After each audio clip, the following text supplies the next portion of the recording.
was always a little girl. And that's you. She used to sing for me little lullaby. Is it you? Maybe. Because I remember a tune doing da-di-da-da-da-da-da-da-di-da-da-da. Yes. Oh, siyang Is it you? Yes. Oh, okay, there you go. Come here. Come here. I love that. She was gorgeous. Oh, Okay, now I know. Let's start. All right. So you can imagine the excitement and the thrill today. So we're very, very happy to be here with you. It's a full circle moment for so many of us, and we have some questions that we'd love to ask you and hear your thoughts about. So I believe the last time you were here was in 1988. 1988. 88. It was the first time Exactly. I came here. Because we were going all around the world to look for a king. Because at this time, the Asian community didn't have a lot of entertainers. There was nobody in England, nobody of the caliber of the lead girl of a show like Saigon. So we decided to go to New York, to San Francisco, Los Angeles, Hawaii, where there is a big Asian community, and to listen to them. And one night on the French television, I was still living in Paris in those days, they took were advertising, tonight it's going to be the Nino Broca night. Oh. I didn't even knew that there was a movie industry in the Philippines. So I looked at the first movie, and of course it was a story about the revolution when they were all sitting in a circle around the fire, and one guy took a guitar and started to sing. And my God, I was struck by this voice, and I said, but who are those people?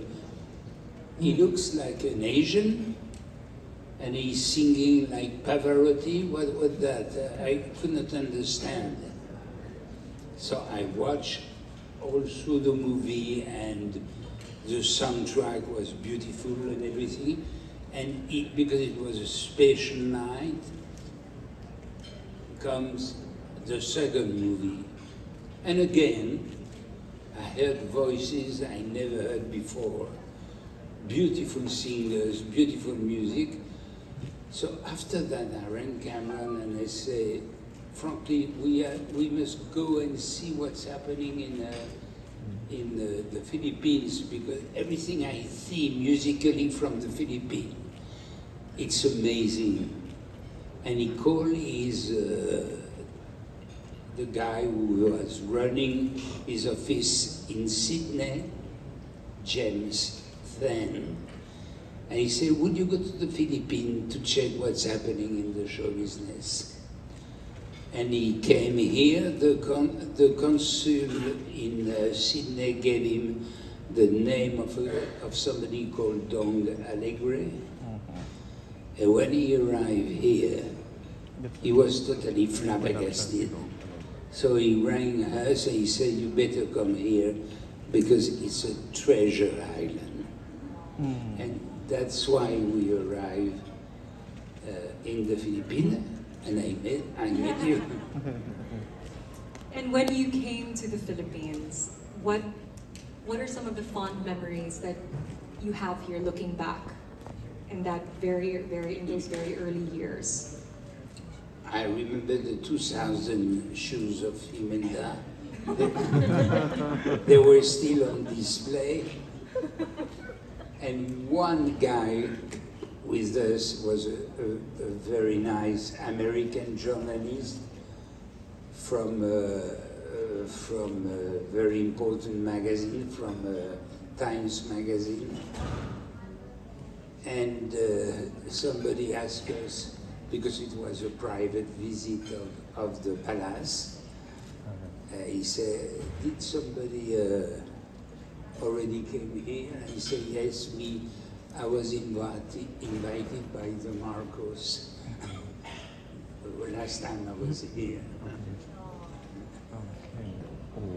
And I knew already when I was 6, 7, I knew already 3, 4 operas by heart.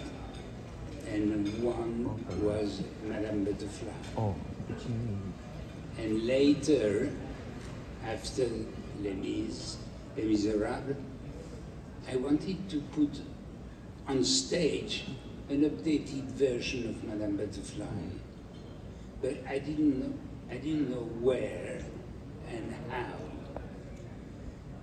And one afternoon I was working on the score of Les Miserables because we were transferring from the original theater, the Barbican, to the Palace, who was going to be for the next 18 years the resident of Les Miserables.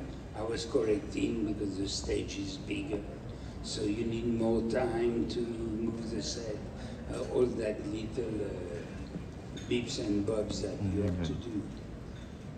And suddenly I broke up for a coffee and I was thumbing through a magazine and I saw the picture of a little girl leaving her mother at Tan Son Nhut airport in Saigon, because the mother, she had a love story with an ex-GI, and she had the little girl with the ex-GI, and the ex-GI had to go, and she was looking for the father.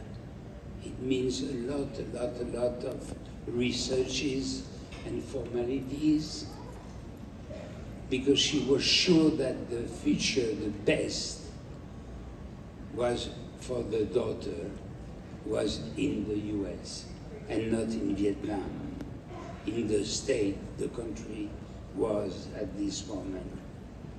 But she knew that the day she find the father, it would be the last day for her with her daughter, and she was at this stage, 11 years old.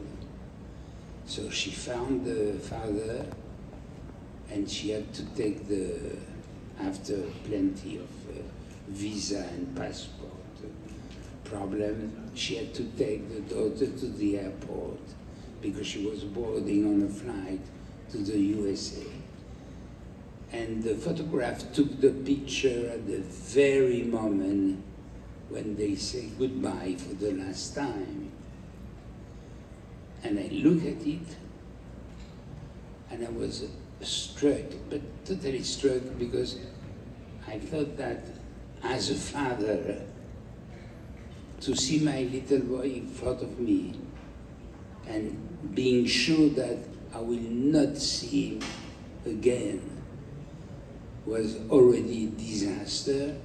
And as a child, to see my mother or my father and knowing that I'm saying goodbye and I will never see them again was beyond comprehension.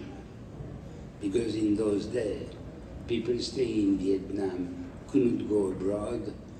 It was just after the war, and it was the situation of the world. And I rang Alain Boublil and I told him, what's happening if we are changing the whole situation of Madame Butterfly from Japan to Vietnam during the last period of the war, and the young GI has a love story with a beautiful young girl, and they have a child. And we're starting to rethink, to read the script of the opera. The opera, I knew it very well. but we started to do researches about Vietnam, and nothing that we are telling in the story, nothing is untrue. I mean, everything did happen. The guy had the helicopter watching his girlfriend stuck at the gate when he was supposed to take her with him. All the story of beyond young soldier GIs and young Vietnamese girl getting married, getting engaged, everything did happen. There is no one wrong story in all. Of course, we put them together, but each story, it's true, completely true.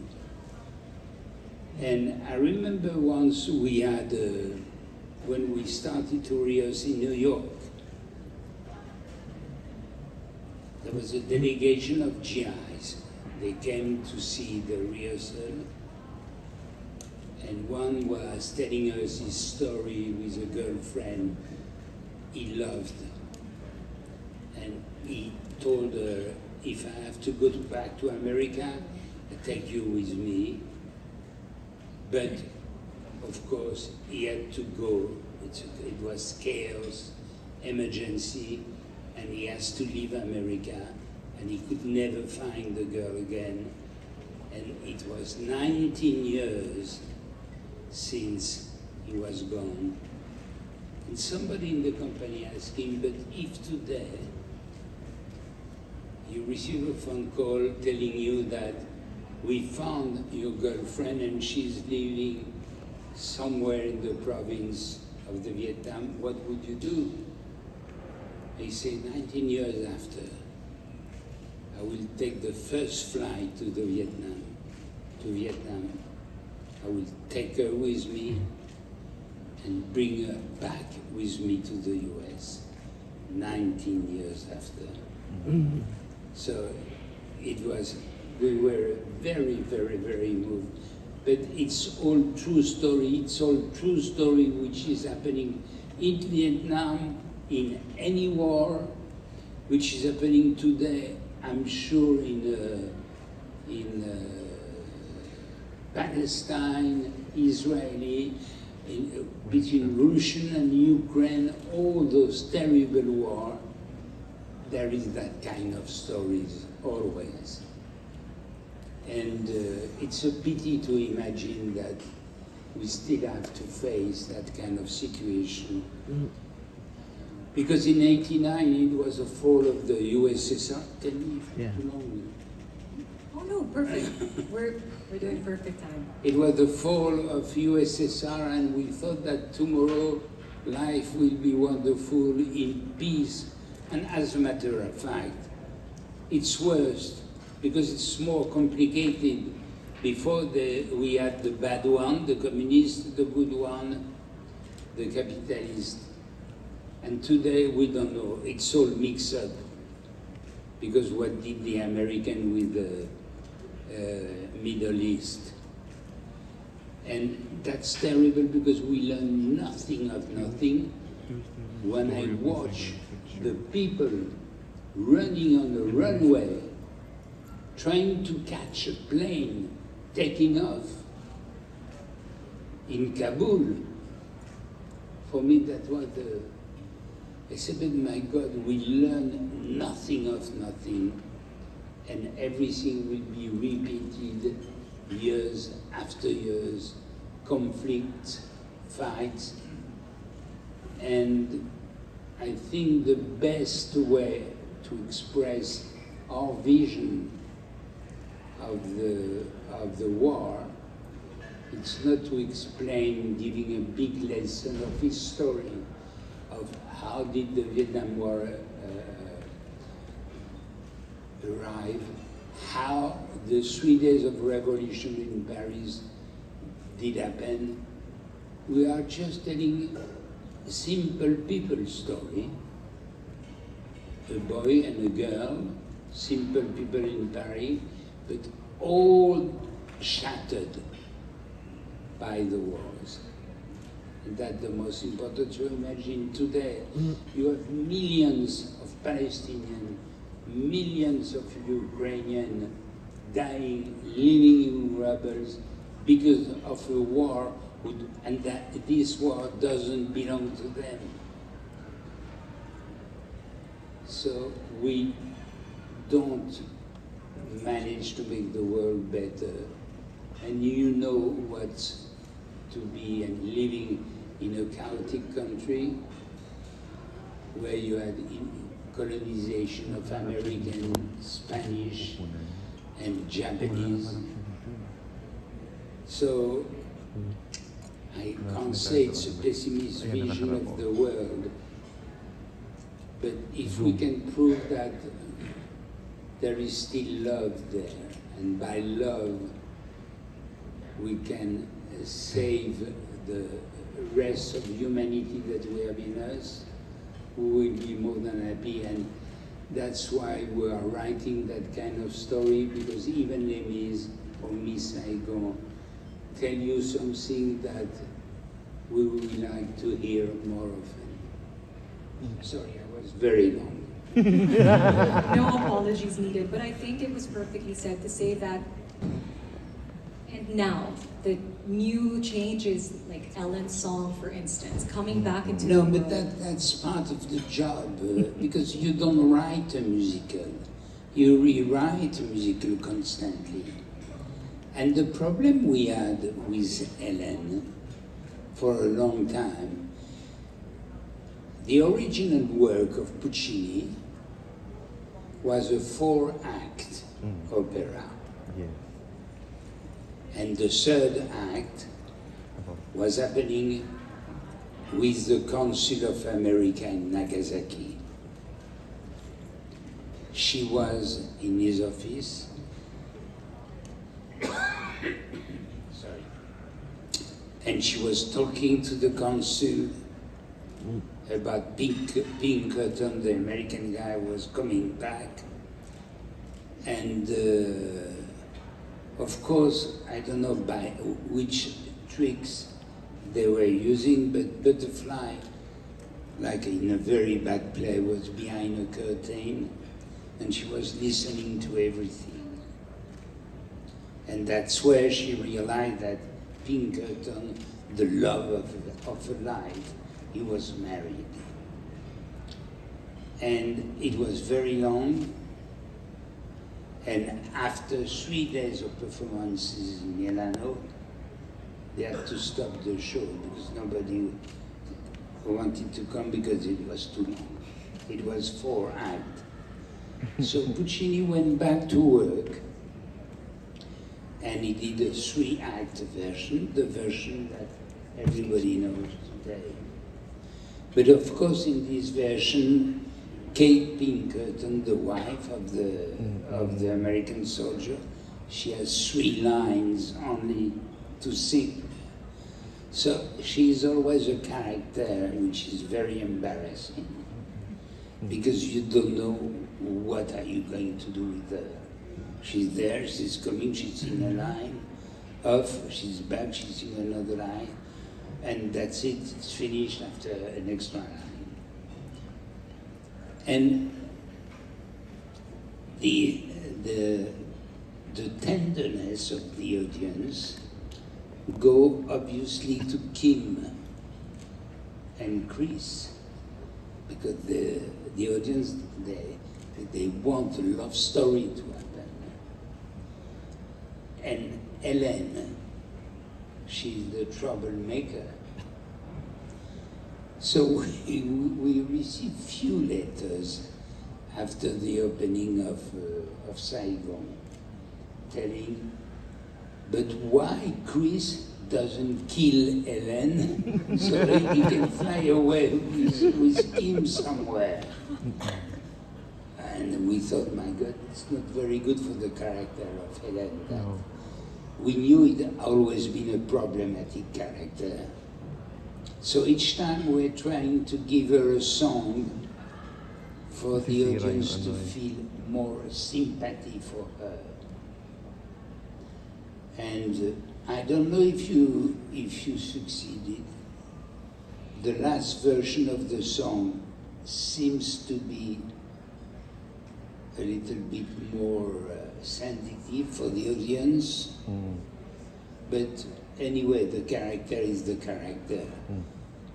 When you discover that she's somewhere in America with a young Chris, you say, oh my God, it's not going to be a simple story in that. And it's because of her that the whole situation is there.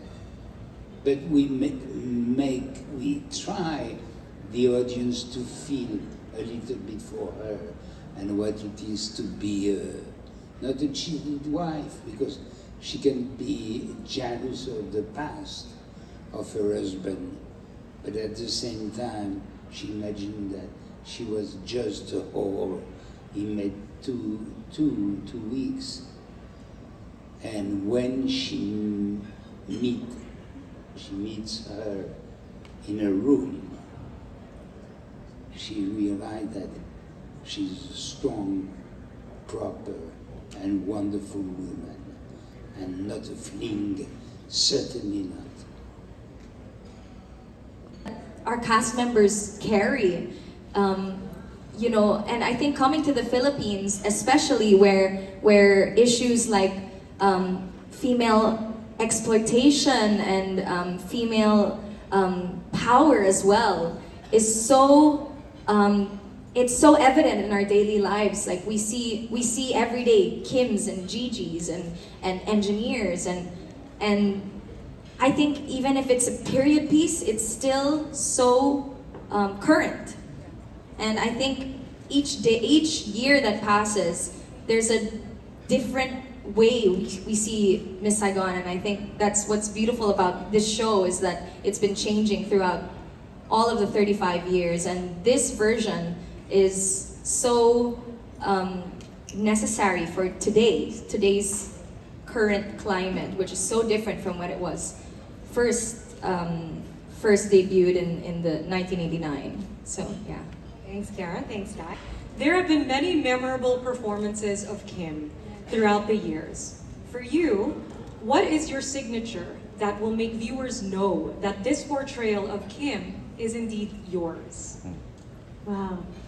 Firstly, can I just say it's such an honor to be able to be the second Kim performing the role of Kim in Manila since Lea Salonga. Yes.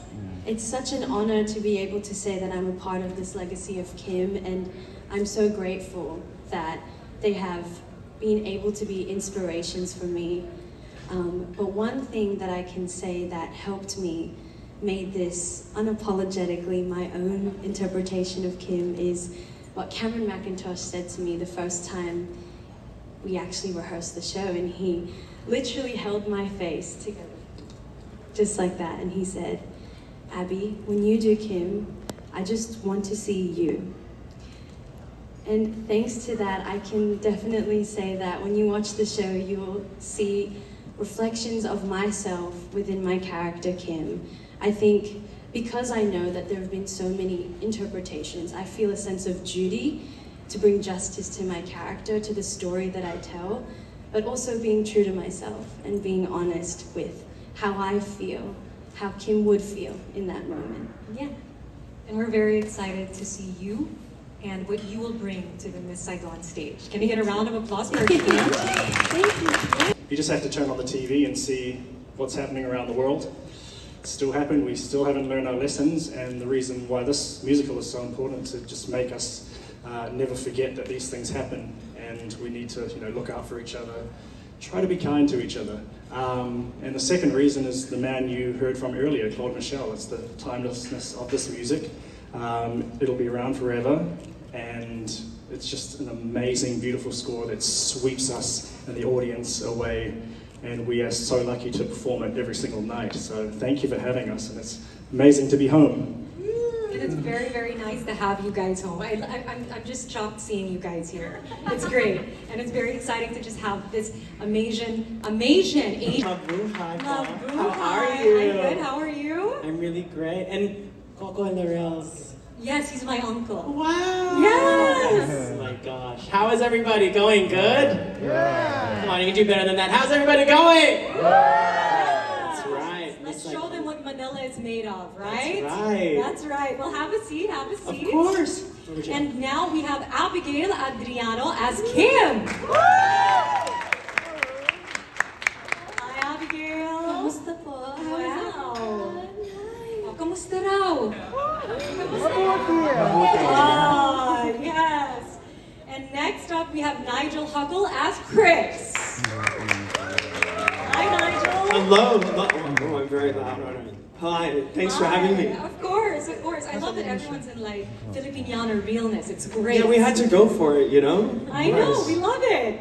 Next up, we have Lawrence Mossman as Tui. Maayong hapon po, kanino ka na.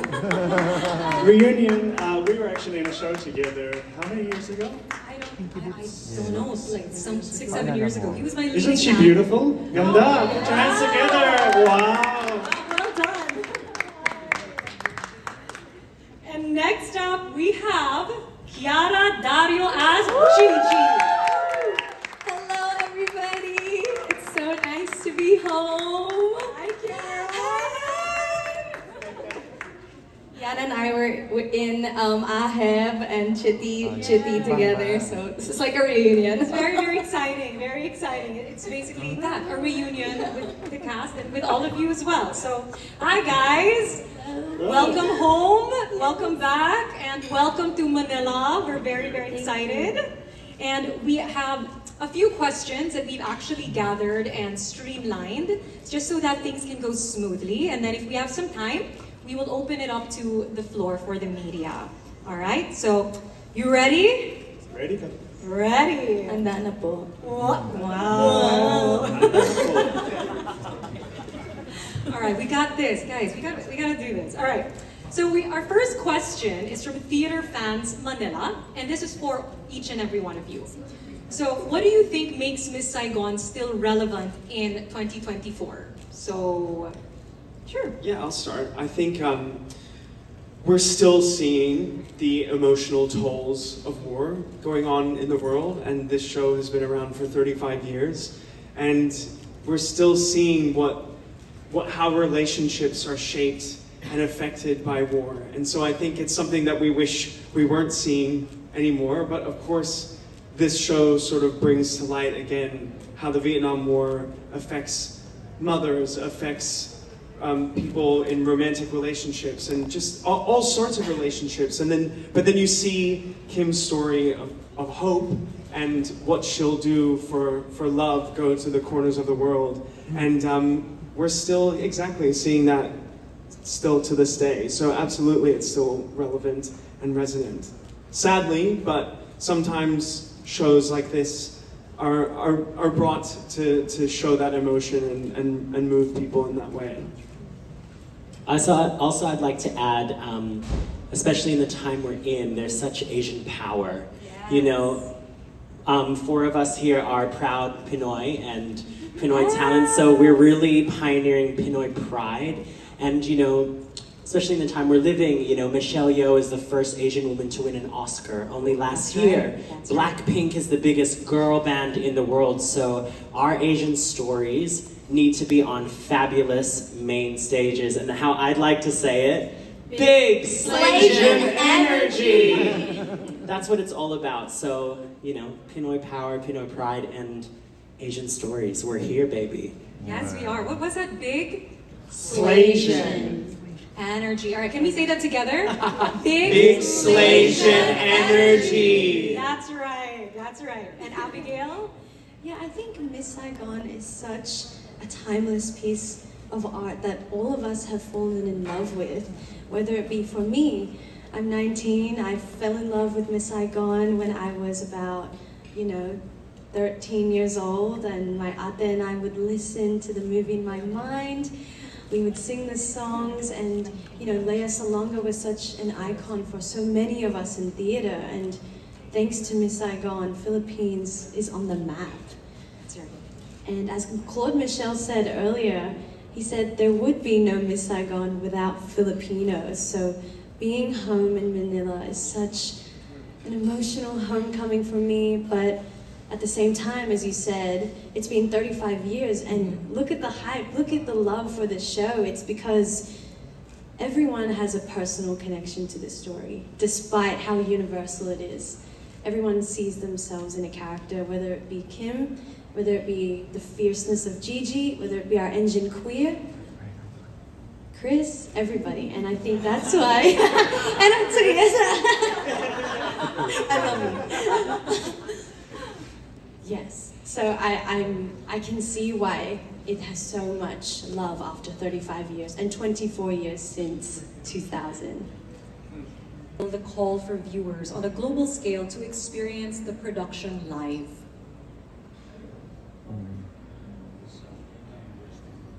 Hindi niya ba maintindihan? Basically, it's Miss Saigon has stood the test of time. It's for many of us the first songs we've learned were from Miss Saigon. The first songs I've learned were from Miss Saigon, and many of us here grew up with it, and it still stands so strongly today. Why do you think that it is so important for the story of Miss Saigon to be seen and to be experienced? Because first of all, in the Philippines, you have a peculiar relation with the show. Without Philippines, the show could never have opened. We didn't have enough Asian entertainer to open the show. And it's in Manila that we found 75% of the original cast. It was a revelation for her to be in this country. And total 350 Filipino entertainer managed to go in the West, sing, show what they have. Some of them became big stars. Instead of singing here in the hotel bar or in small concerts or in cabaret. So for the Philippines, it's very important. For the Filipino show business, it's very important. In the world, you hear about the Filipino singers because of Miss Saigon. Some of them, like Leah, they are definitely big stars in America. And the same in England for Joanna and Peel. We have John Briones doing a wonderful career in America. Rachel Ango, she's maybe one of the most gifted person in the world. And each time we had a wonderful singer that Ivan Oblezada in America. Of course, she was born in America, but the mother, she was Filipina. There is always an origin linked to the Philippines, a lot of them. And if you look at the American hit parade, you know, there is a beautiful girl, Olivera, I don't know what's her name. She was number one in America. But of course, she's Filipina. Olivia Rodrigo.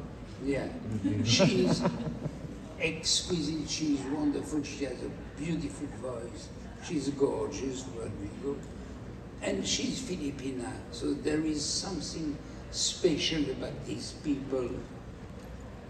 You are born in a soup of talent. Oh, Kiara's like,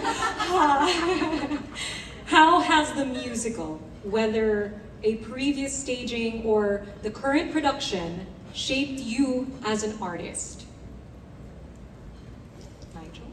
I think, especially for young tenors, everyone that goes through a college musical theater program, they all sing "Why God Why" for a jury, and I certainly did. I did too. Yeah. Lawrence did too, yeah. But it's the music that everyone who does musical theater, it's the music in this show that makes you just want to just take a bite out of it. It's just so amazing, and the way that it swells, and so I did this role actually in 2014, back in the much smaller theater in Colorado, and so I had an opportunity to do it then. And then it's funny because 8 years ago today, I was doing Les Mis here at the Solaire, and I had an audition for Chris in the Broadway production, and the way that it obviously didn't pan out that way, but it took 8 years for me to get a bit of seasoning, and now here I am again. This literally 8 years to the day today that I'm getting my this Miss Saigon experience. So it comes full circle for everybody, and everyone has their own unique experiences with it. But for me, it's always been the music and the power that you get from the music as an actor too. The music and the lyrics drive the story in a way that every actor just wants to sink their teeth into this music, and we get to do it here, which is incredible. Abigail? This musical has changed my life. Even before I was given the role of Kim, it absolutely changed my life. It was my comfort music. It's the music. It really takes you away, and it was an escapism for me.